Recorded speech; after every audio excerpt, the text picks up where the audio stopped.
Good day. I'll assume you know who I am. If you've interacted with the Dark Souls PvP PC community in the past couple years, you've probably interacted with me or maybe something I've made. Who knows? Just trust me that the things I say are reasonably justified and generally accepted by the community of people who kind of know what they're talking about.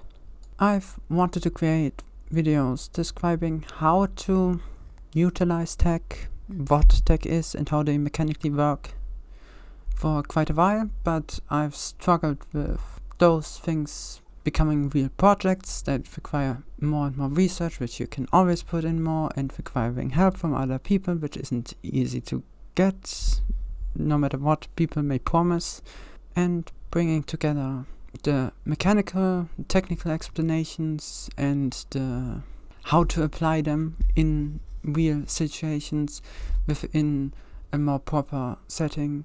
I've struggled with that. I'll try to make these more freeform speech videos from now on, at least once in a while. There exist a number of topics which aren't properly discussed in any tech videos or anything of the sort, so I would like to go over them to have something I can link to people, being a person who interacts with new people a lot, very regularly. Firstly, I would start here with toggles and toggle escapes, both at once, kind of. And next time I think I will do Instadash, as it is closely related, and both of them have received very terrible guides by Neptune Questa, so I would like to correct those.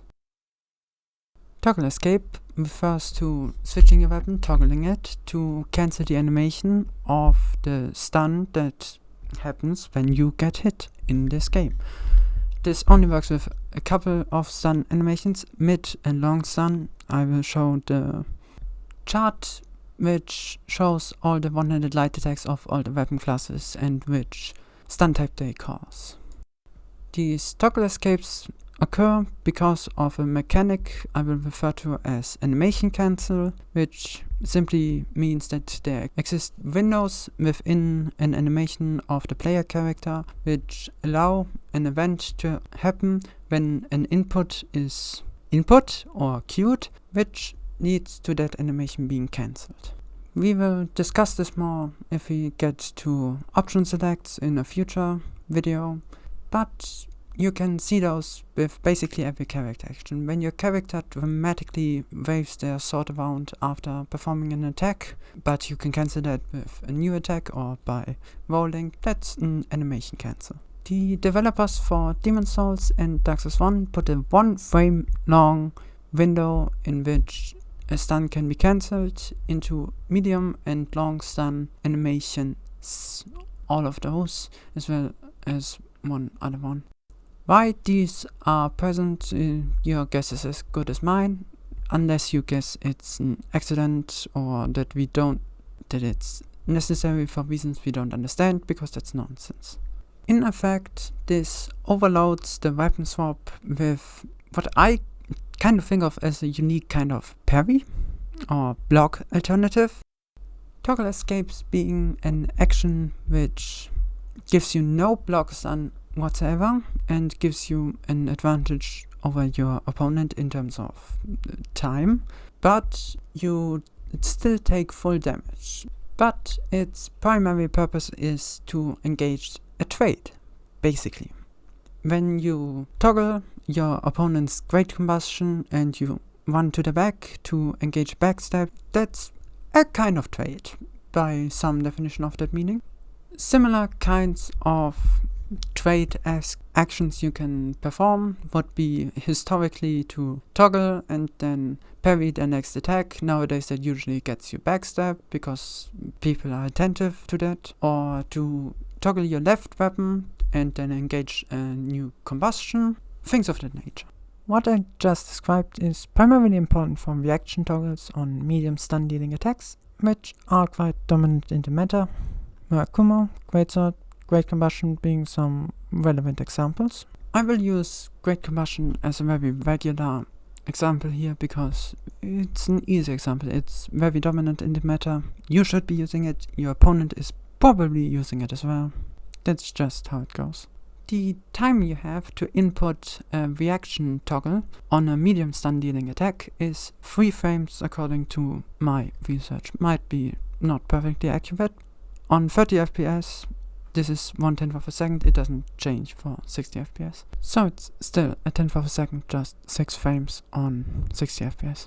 That is to say, the timing is already pretty easy and shouldn't be too much of a problem for anyone getting into the game, as long as they have the mental resources to allocate to toggle escaping their opponent's attacks, as well as the experience to recognize the opponent's attacks quick enough to perform those. The reality though is that usually it's even easier to toggle attacks. You don't even really need to time them because of queuing, animation queuing. When you input an action, that action is then queued until it can be performed, and the animation cancel occurs at the earliest time possible. When you input one attack and input the next attack during the animation of that attack, that second attack occurs as early as possible.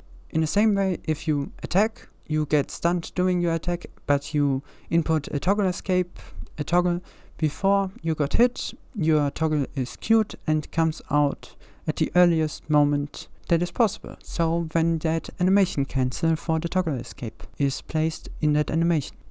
This is not always what you want, because there are some major drawbacks to toggle escaping. The unfortunate reality is that toggling has an animation, and therefore has you stuck in that animation for a total of 11 frames, and in fact it blocks you from performing any backstabs or criticals in general for 17 frames in my measurement. Performing one should therefore in general be considered a major risk, naturally.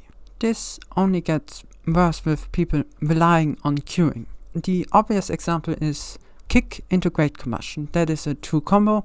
You can't toggle out of kicks, so you get kicked, you queue up a toggle, and when your opponent hits you with great combustion, you perform the toggle escape as early as possible with no mental stress whatsoever. If your opponent, however, doesn't queue up their combustion after the kick and instead delays it by a couple of frames, you perform your toggle and then you're stuck in the toggle animation, and your opponent performs the great combustion, hits you with the hitbox during your toggle animation, and you are screwed. Another drawback from overusing toggles and queuing them in unfortunate circumstances is queuing a toggle on a backstab. Performing a toggle at the earliest point during the backstab wake-up animation, if not accounted for with an early get-up motion, is backstab, be it that via parry BS or nowadays more commonly a kick BS. It very seriously limits your ability to react in the wake-up game, so try to avoid that. Unless you deliberately want to go for an early wake-up, in which case toggling is perfectly adequate. In fact, it is quite recommendable in a lot of situations, as the second important quality of toggling is the ability to help you accelerate and take on great speeds to help your spacing and maneuvering and engaging in backstabs. Hence why toggle backstabs, as one of the traits I suggested, is probably the most natural form of trait to engage with a toggle escape. This works in 2 different ways. Firstly, simply with animation cancels. Cancelling an animation with walking is generally slower. It happens later during the animation than with blocking or toggling or rolling. That's the most important ones. As a result, simply walking is rather slow. Not always, but in many situations. Where this doesn't work, for example, is out of rolls or out of standstill. There is no priority to toggling or blocking when engaging these movements. But there are a lot of other ones. Most attacks, most actions. Before getting into the second way that toggles can accelerate the player, I would like to talk about combos a second time. I already discussed toggling into a parry and kick into combustion. The general underlying assumption with toggle parries is that your opponent will assume that once they have one attack of whatever weapon, that will combo into the next attack. And that toggle escaping breaks that combo and abuses the fact that they will assume that they will get a combo, input, Q, the next attack, and you can simply parry that. Now, these combos do exist. The most important one of any weapon which combos into its own light attacks is Murakumo. The halberd is also very strong. There exist important combos with things like the Claymore, running attack, and very regularly stunts from different attacks comboing into backstabbing the opponent using their spacing. These are all very, very common. And in a way, toggle escaping break these combos. Not all of them, as I already explained. Kick can't be toggled, and kick combos most importantly into Chaos Blade and Uchigatana, light attacks as well as Great Combustion, and sometimes Spear and Halberd and Black Knight Great Axe two-handed R1, though those are more questionable and less reliable combos. Nevertheless, they are important, and you do need to know what combos into what to be prepared for when you have to counter them with toggle escapes. Naturally, that is much less important when you have higher poise, mid or 61 poise on fast roll, heavy marm, giant soldier. Generally doesn't have to worry about toggling very often. The second way in which a player can be accelerated by toggles is closely related to that. I will once again use the example of kick combustion, as that is the most important one. This topic is most closely related to insta-dash, basically because it is insta-dash. To begin dashing in this game, one first needs to fill out what I will call the dash timer, which is to say you first have to walk for 0.4 seconds before you can run.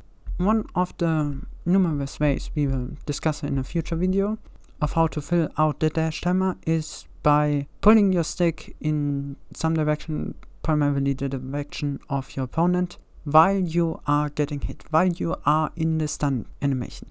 So when you are getting kicked, which will then lead into a great combustion, you simply hold your stick in the direction of your opponent and your dash timer will fill out. Once you toggle and your dash timer is filled out, you can already dash. You don't have to waste your time with walking. You can immediately use the quicker way of transportation, dashing, to more quickly reach your opponent's back, or whatever else you intend to use it for.